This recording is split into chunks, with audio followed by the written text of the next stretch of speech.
Un personnage mystérieux escalade l'Himalaya tandis que l'on apprend qu'Edward Cole est décédé en mai, un dimanche après-midi, mais qu'au cours de ses derniers jours sur Terre, il a vécu plus que ce que la plupart des gens parviennent à arracher de leur vie. C'est comme ça que tout a commencé. Carter Chambers est un mécanicien travaillant dans un atelier de réparation automobile, où son collègue teste toujours ses vastes connaissances sur presque tous les sujets connus d'un homme. Carter adore ce jeu, mais son humeur chute soudainement lorsqu'il reçoit un appel téléphonique lui annonçant une très mauvaise nouvelle. Pendant ce temps, l'homme d'affaires millionnaire Edward Perryman Cole tente de faire boire à son avocat du Copiluac, l'un des cafés les plus chers au monde. En pleine audience, les présidents leur disent d'arrêter et de faire leur offre. La société de Cole veut privatiser cet hôpital parce qu'il est plutôt incompétent. Et lorsqu'on les accuse de surpopulation, Cole explique qu'il dirige des hôpitaux et non des spas. C'est 2 patients par chambre, sans exception. Il décide qu'un discours est nécessaire pour les faire changer d'avis. Mais quand il commence à parler, il crache du sang. Quelque temps plus tard, Thomas, son assistant personnel, apporte des fleurs et une machine à café spéciale dans la chambre d'hôpital qu'Edward partagera avec Carter. Mais quand Edward arrive, il n'est pas content de découvrir qu'il aura un colocataire et demande sa propre chambre. Thomas lui dit qu'il devra l'endurer parce qu'il défend sa politique de 2 lits par chambre depuis des années. Donc cela ne lui ferait pas plaisir de ne pas la suivre lui-même. Le lendemain matin, Carter est opéré. Mais le cancer s'est tellement propagé que les médecins ne lui donnent que 5% de chance de survivre. Quelque temps plus tard, l'épouse de Carter, Virginia Chambers, qui était infirmière, commente à quel point il est triste que personne ne rende visite à Edward, qui dort depuis l'opération. Après avoir passé du temps avec son mari, elle part. Et c'est alors qu'Edward reprend la parole. Il fait seulement semblant de dormir, parce qu'il prétend que plus de gens meurent à cause des visiteurs que de leur maladie. Le lendemain, un médecin vérifie Edward et lui dit qu'ils vont bientôt commencer la chimiothérapie. Mais il ne vérifiera pas non plus Carter, lui disant d'attendre son propre médecin. Après son départ, les 2 patients ont commencé à discuter. Et Carter explique qu'il est entré et sorti au cours des derniers mois parce qu'il suit un traitement expérimental. Il parle de divers sujets, comme la terrible expérience de Carter avec la chimio et l'histoire du café, qui marque le début de leur amitié. Plus tard dans la nuit,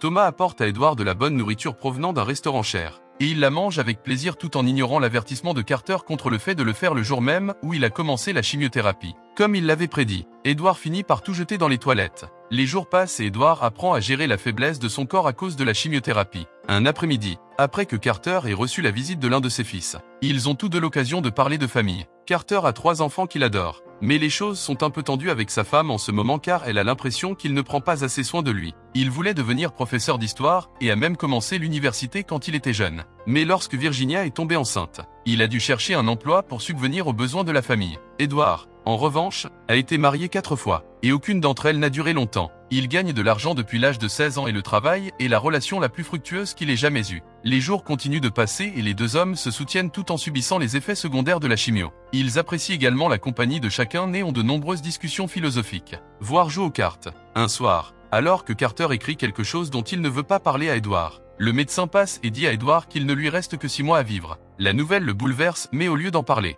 il ordonne au médecin de regarder aussi le dossier de Carter car il attend depuis trop longtemps. Le médecin le fait et Carter essaie de réconforter Edward. Mais Edward se détourne seulement pour sombrer dans ses pensées. Carter raconte que 96% des gens préfèrent ne pas connaître le jour exact de leur décès, alors qu'ils se considèrent comme faisant partie des 4% qui le savent.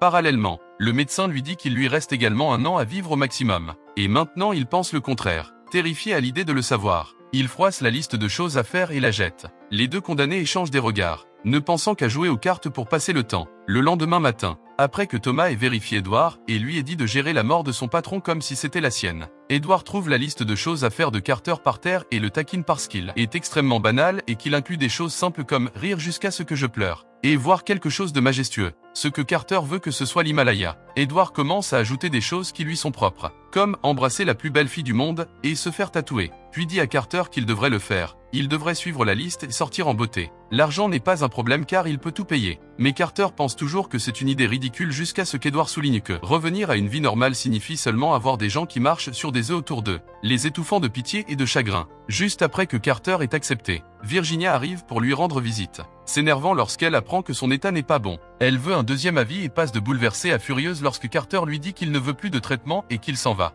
Avec Edward pendant un moment, le couple se dispute, mais malgré les cris de sa femme, la décision de Carter est définitive et Virginia quitte les lieux, détestant Edward. Le lendemain, Edward et Carter commencent leurs nouvelles aventures. et Thomas les accompagne pour les aider. C'est alors que Carter apprend que son vrai nom est Matthew. Mais Edward l'appelle autrement parce qu'il n'aime pas les noms bibliques. Ils font d'abord du parachutisme, ce que Carter trouve terrifiant car il n'a même jamais pris l'avion auparavant. Ensuite, ils se rendent dans un salon de tatouage. Mais seul Edward en obtient un. Carter s'inquiète de ce que dirait sa femme et avoue qu'il n'a jamais été avec une autre femme. Edward pense qu'il devrait ajouter cela à la liste. Mais Carter refuse. Ensuite, Carter réalise son rêve de conduire une Shelby Mustang vintage. Edward choisit une Dodge Challenger pour lui-même. Mais Carter le détruit lors d'une course sur le California Speedway. Puis ils prennent l'avion d'Edward pour survoler le pôle Nord. Après avoir été occupé avec l'agent de bord, Carter et lui commencent à discuter de l'existence de Dieu. Carter est un croyant, mais Edward ne l'est pas parce qu'il ne comprend pas la foi. Leur prochaine étape est la France, où ils dînent au très exclusif hôtel Chèvre d'Or, installé dans un château médiéval. Edward venait ici tout le temps avec une dame spéciale, et quand il dit cela accidentellement à voix haute,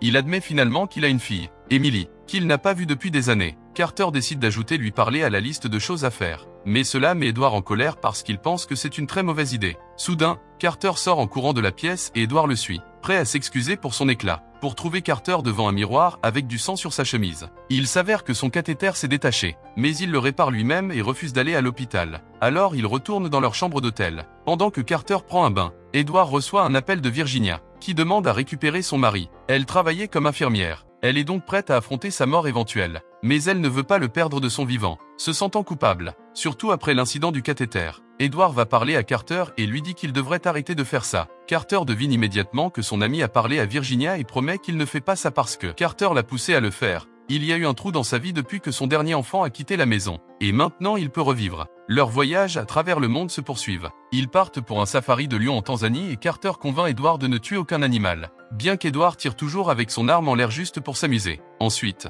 ils visitent les pyramides, que Carter ne considère toujours pas assez majestueuses. Il parle à Edward des croyances des Égyptiens sur la mort et des questions que, selon eux, les dieux posent lorsque vous arrivez à la porte du paradis pour déterminer si vous pouvez y entrer. La première est si vous avez trouvé de la joie dans votre vie. Ce à quoi Edward répond oui. La deuxième question est de savoir si votre vie a apporté de la joie aux autres. Ce dont Edward n'est pas sûr. Alors il décide de raconter comment il a perdu le contact avec Emily. Après le divorce, elle est allée vivre avec sa mère. Donc ils ne se voyaient que pendant les vacances ou se parlaient au téléphone. Après être allé à l'université, elle a commencé à sortir avec un gars qu'Edward n'aimait pas beaucoup. Alors il était contre qu'il se marie. Cela a bouleversé Emily, qui n'a pas invité son père au mariage. Quelques mois plus tard, Emily s'est présentée chez lui, admettant que son mari l'avait frappée. Edward voulait se casser la cervelle, mais Emily ne le laissait pas faire parce que le traumatisme l'avait amené à défendre son mari, affirmant que ce n'était pas de sa faute et qu'elle avait commencé le combat. Lorsque cela s'est reproduit, Emily n'est pas allée voir son père et Edward n'en a eu connaissance que parce que son ex-femme le lui avait dit. Il a donc fait ce que n'importe quel père ferait. Il a engagé un voyou qui a menacé le mari d'Emily et l'a amené à la quitter. Cela a rendu Emily furieuse, elle a insulté Edward et lui a dit qu'il était mort pour elle. Quelle que soit sa réaction, il ne le regrette pas, et il recommencerait même si cela signifiait ne pas être autorisé à entrer au paradis égyptien. Ensuite, ils se rendent en Inde et visitent le Taj Mahal, où ils discutent de leurs options funéraires. Edward n'est toujours pas sûr de ce qu'il veut pour son corps, mais Carter sait déjà qu'il veut être incinéré et que ses cendres devraient être mises dans une boîte et enterrées dans un endroit avec vue. Ensuite, ils font de la moto sur la Grande Muraille de Chine, puis visitent le mont Everest, où Thomas leur apporte une mauvaise nouvelle, être venu en hiver était une mauvaise idée car il y a des tempêtes au sommet des montagnes qui ne s'arrêteront qu'au printemps. Alors je ne peux pas faire l'escalade comme prévu, puisque Carter ne peut pas voir ces montagnes bien aimées. Edward pense que cela pourrait être un signe pour qu'il s'arrête. Mais Carter se met en colère et exige de continuer. Leur prochain arrêt est Hong Kong, où Carter rencontre une femme dans un bar avec laquelle il se connecte immédiatement. Il parle d'alpinisme et elle partage son expérience d'une manière très poétique qui l'impressionne assez. Mais il refuse quand même lorsqu'elle lui demande de la rejoindre dans sa chambre. Carter retourne dans sa propre chambre et appelle Edward pour avoir payé cette femme pour lui, avant d'annoncer qu'il en a fini avec la liste de choses à faire et qu'il veut rentrer chez lui. Lorsqu'ils arrivent aux États-Unis, Thomas ne les ramène pas chez lui. Il suit un plan secret imaginé par Carter et les emmène chez Emily. Cela rend Edward furieux et dit à Carter qu'il n'a pas le droit de gâcher sa vie comme ça, ne voyant pas que c'est la même chose qu'il a fait avec la dame au bar.